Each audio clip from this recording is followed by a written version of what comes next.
Welcome back to Tabletop Jason. Today I'm taking a look at Boss Monster, a game for 2 to 4 players, ages 13 and up. So to go over the setup, you'll first want to split the deck up into these 5 piles. You have Hero, Epic Hero, Boss, Room Deck, and Spell Deck. The Room Decks you want to keep in a communal area where everyone can draw from, and you'll also have a Spell Deck. You want to keep a space in between for a discard pile. Then each player will be drawn a boss card. So for this example, we've got a Robobo, and we'll do a 2-player example with a Gorgon. So just put those kind of right over here, and they'll be face up. And then the rest of the cards are placed back in the box. You won't need them. Then you set up the hero deck. So the heroes each have a little symbol here, which will be 2, 3, or 4 little people symbol. You'll only want the cards that are the number of players or less. So in this example with 2, we would just want the symbol with 2. In a 3-player game, you'd have the ones that are 3 and 2. In a 4-player game, you'd use the whole deck. I think I have these sorted, so... Oh. Yes, so that's your town. That'll be placed where everyone can reach it. And then you do the same with the Epic Heroes. The Epic Heroes will be drawn after all of the regular heroes are taken. So they can be placed just at the bottom of the hero deck.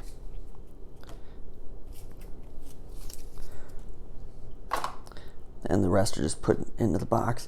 Finally, each player is dealt 5 cards. 2, 3, 4, 5. 1, 2, 3, 4, 5.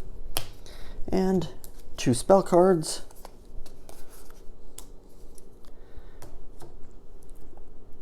And the game is almost set up. Your final setup phase, starting with, I forgot to mention this, experience. The bosses have experience. Whoever has the most experience is the player who goes first. So in a multiplayer game, you may want to switch the order you sit, so you sit clockwise by experience. In a 2-player game, it doesn't matter. But starting with the highest experience, you'll place a build card. So you look in your hand and place a card. You build a room. So when you build a room, it'll have to be a silver. Hold on.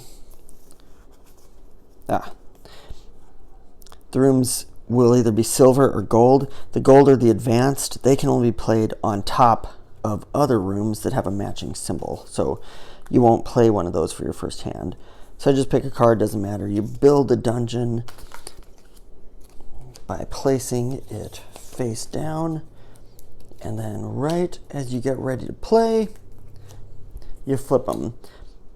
And if the card says when this room is built, it has an ability, you do that ability. This example didn't. But there, it's set up and you're ready to play. One thing I forgot to mention is the mulligan rule.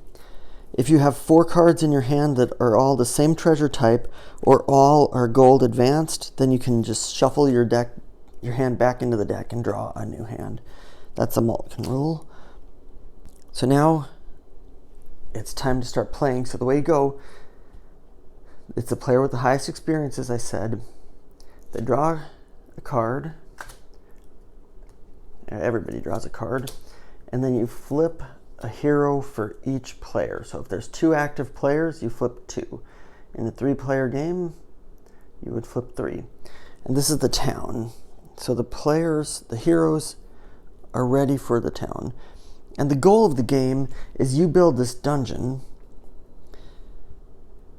The player, or the heroes, will walk through the dungeon. And if they make it to the end, they'll damage you. And if they don't, if they die, then you kill them. So when you kill them, you get a soul, which will either be a 1 or for epic, it'll be 2. And if they damage you, they're face up, and they have a damage that they do to you. You die if you take 5 damage, you win if you gain 10 souls. Let me make the camera a little bit higher. Now we've got a little bit more room. So after the beginning of the turn where you draw the heroes, draw your cards, you start the build phase. The build phase is the player with the highest XP. They can place a card. So what they'll want to do is, you see those little treasures? You're going to want to have as many treasures as you can out, because that's what the adventurers use to explore the dungeon. So this one we've got 1 spell book, and we see there's a wizard here, so we know that wizard's going to be going through the dungeon, and they'll only go into your dungeon if they have that treasure symbol. But we've also got a cleric with an Ankh, so they would play this.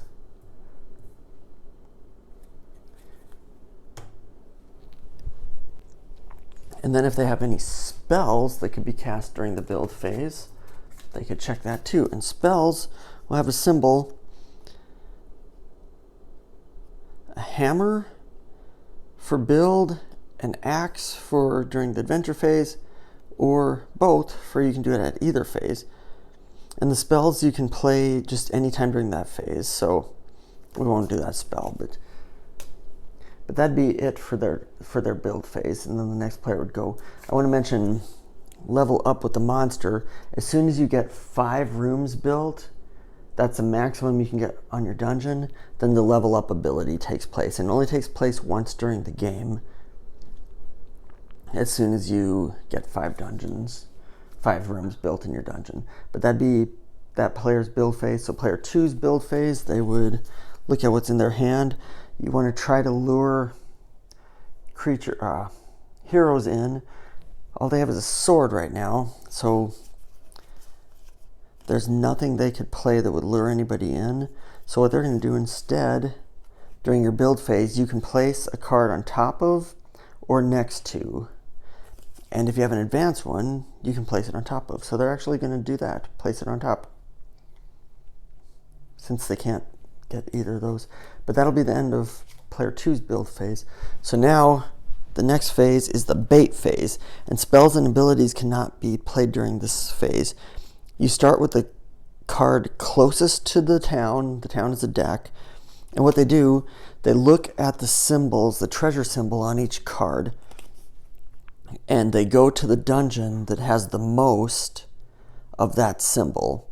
So in this case, the cleric would go up here because player 1 has 1 cleric symbol and player 2 has none.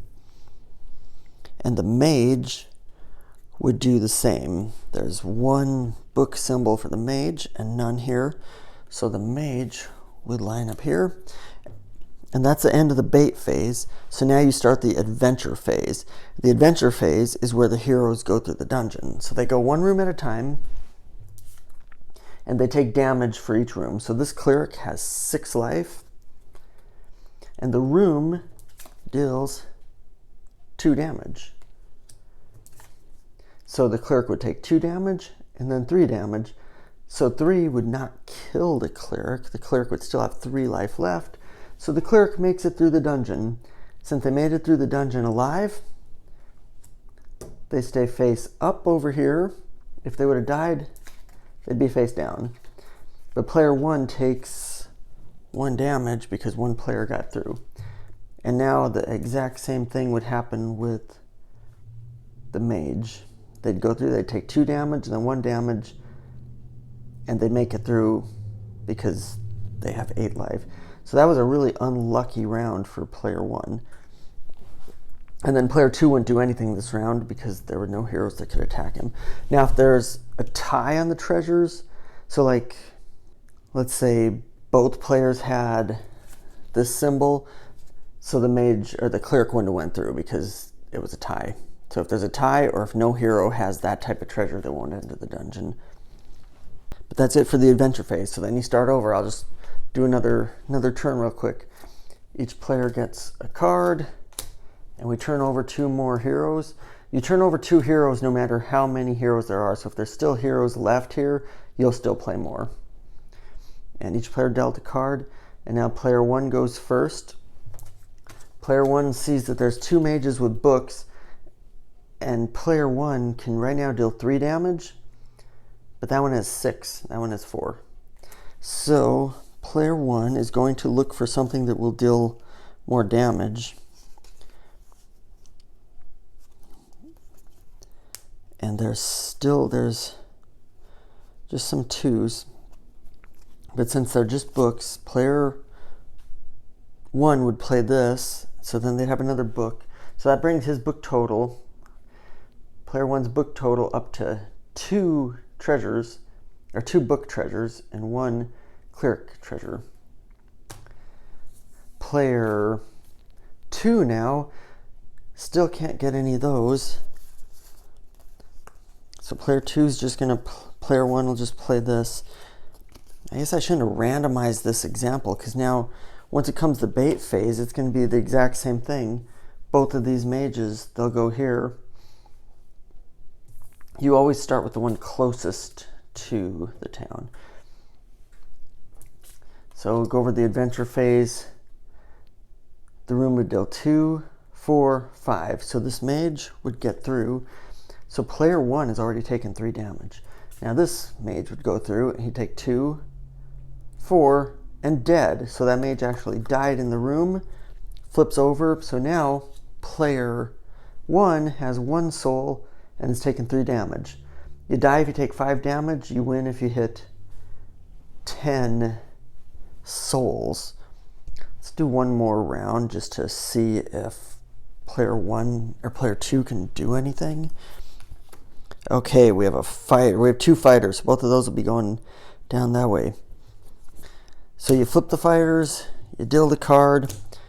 Highest XP goes first. So player 1 really wants to get a little stronger. So they will play this and also get a sword for the build phase. And now player 2 knows, because player 2 has 2 swords and player 1 has 1, so both of those will be going down in here during the bait phase anyhow.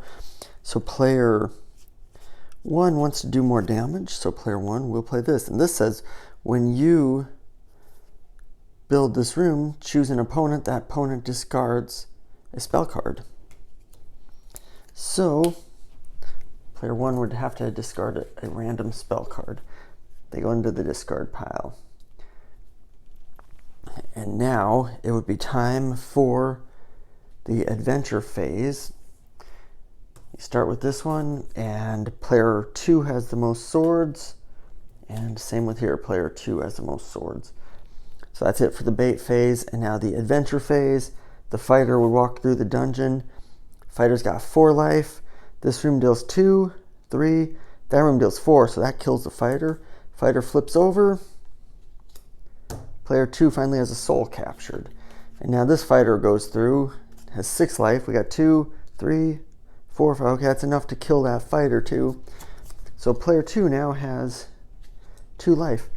So once you get down, then you start drawing the stronger monsters, and they're with 2 souls, and they do 2 damage.